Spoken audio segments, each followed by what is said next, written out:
Assalamualaikum warahmatullahi wabarakatuh. Selamat pagi anak-anak ibu. Semoga anak-anak ibu sehat semua ya. Nah, sebelum kita memulai pelajaran, alangkah baiknya kita membaca doa menurut agama dan kepercayaan kita masing-masing. Berdoa dimulai. Berdoa selesai. Nah, sebelum kita memulai pelajaran, Ibu akan menjelaskan tujuan pembelajaran kita hari ini.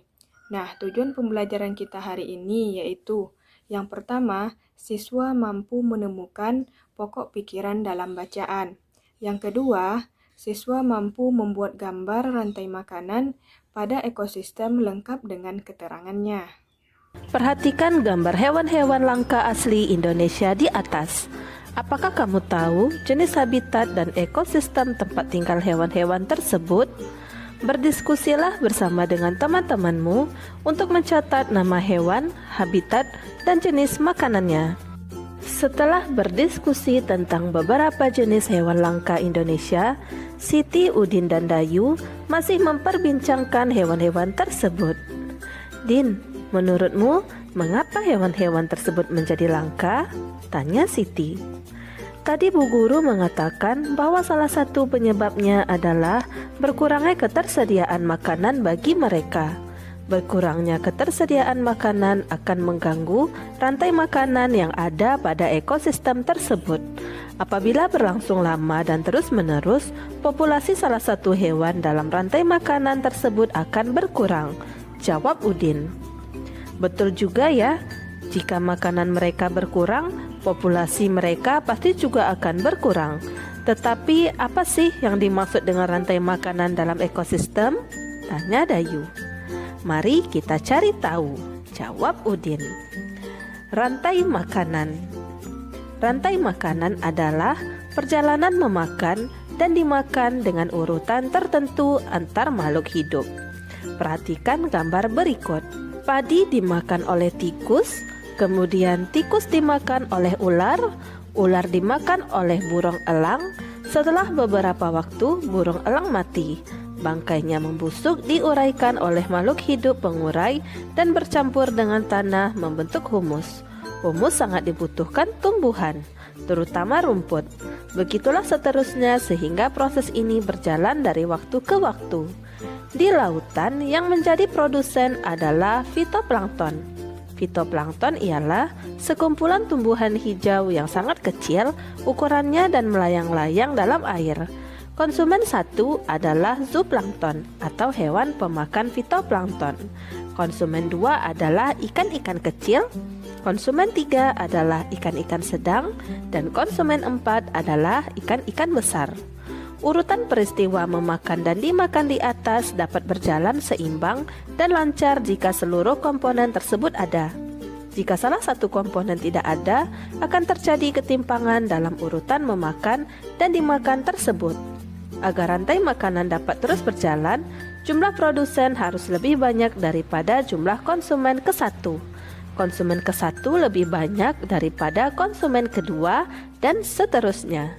Ada satu lagi komponen yang berperan besar dalam rantai makanan, yaitu pengurai. Pengurai adalah makhluk hidup yang menguraikan kembali zat-zat yang semula terdapat dalam tubuh hewan dan tumbuhan yang telah mati. Hasil kerja pengurai dapat membantu proses penjemburan tanah. Contoh pengurai adalah bakteri dan jamur. Pokok pikiran pada paragraf 1, rantai makanan di sawah. Pokok pikiran pada paragraf 2, fitoplankton produsen makanan. Pokok pikiran pada paragraf ketiga, urutan peristiwa memakan dan dimakan. Pokok pikiran pada paragraf keempat, peran pengurai dalam rantai makanan. Ubahlah pokok pikiran di atas menjadi kalimat utama, perkaya dengan gambar yang sesuai.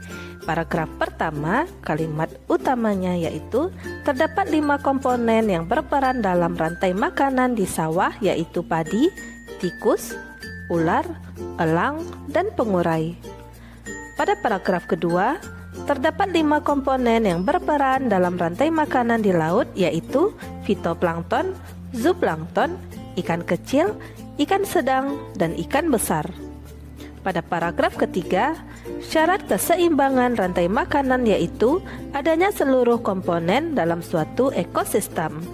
Dan pada paragraf keempat yaitu pengurai memiliki peran besar dalam rantai makanan.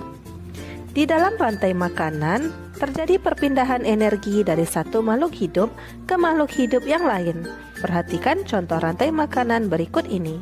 Keterangan tentang rantai makanan di atas sebagai berikut. 1. Tumbuhan memproduksi makanannya sendiri melalui proses fotosintesis. Jenis makanan yang diproduksi oleh tumbuhan berupa gula. Oleh tumbuhan, makanan dapat disimpan dalam bentuk biji, batang, buah, dan akar. 2. Konsumen tingkat 1 merupakan hewan herbivora atau pemakan tumbuhan.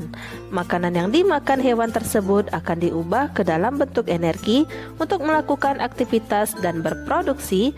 Contoh, konsumen tingkat 1 adalah tikus. 3. Konsumen tingkat 2 merupakan hewan karnivora yang akan memakan konsumen tingkat 1. Jadi, konsumen tingkat 1 merupakan sumber energi bagi konsumen tingkat 2 agar dapat bertahan hidup. Contoh, hewan konsumen tingkat 2 adalah ular. 4. Konsumen tingkat 3 memakan konsumen tingkat 2. Contoh, hewan konsumen tingkat 3 adalah burung elang. 5. Pada saat konsumen tingkat 3 mati, tubuhnya akan membusuk. Pada proses pembusukan, tubuhnya akan diurai oleh mikroorganisme seperti bakteri dan jamur. Hasil penguraian ini kemudian akan diubah oleh mikroorganisme dalam tanah untuk menjadi sumber makanan bagi tumbuhan seperti rumput. Perhatikanlah gambar rantai makanan pada ekosistem laut berikut ini. Keterangan tentang rantai makanan di atas sebagai berikut. 1. Fitoplankton memproduksi makanannya sendiri melalui proses fotosintesis. Oleh fitoplankton, makanan dapat disimpan dalam tubuhnya. 2. Konsumen tingkat 1 merupakan hewan pemakan tumbuhan. Makanan yang dimakan hewan tersebut akan diubah ke dalam bentuk energi untuk melakukan aktivitas dan berproduksi. Contoh konsumen tingkat 1 adalah udang. 3. Konsumen tingkat 2 merupakan hewan karnivora yang akan memakan konsumen tingkat 1. Jadi, konsumen tingkat 1 merupakan sumber energi bagi konsumen tingkat 2 agar dapat bertahan hidup. Contoh hewan konsumen tingkat 2 adalah ikan tongkol. 4. Konsumen tingkat 3 memakan konsumen tingkat 2. Contoh hewan konsumen tingkat 3 adalah singa laut. 5. Pada saat konsumen tingkat 3 mati, tubuhnya akan membusuk. Pada proses pembusukan, tubuhnya akan diurai oleh mikroorganisme seperti bakteri dan jamur. Hasil penguraian ini kemudian akan diubah oleh mikroorganisme untuk menjadi sumber makanan bagi fitoplankton. Nah, itulah pembelajaran kita hari ini. Semoga anak-anak Ibu paham dan bisa menerapkan di kehidupannya sehari-hari. Nah, Ibu akhiri dengan Assalamualaikum warahmatullahi wabarakatuh.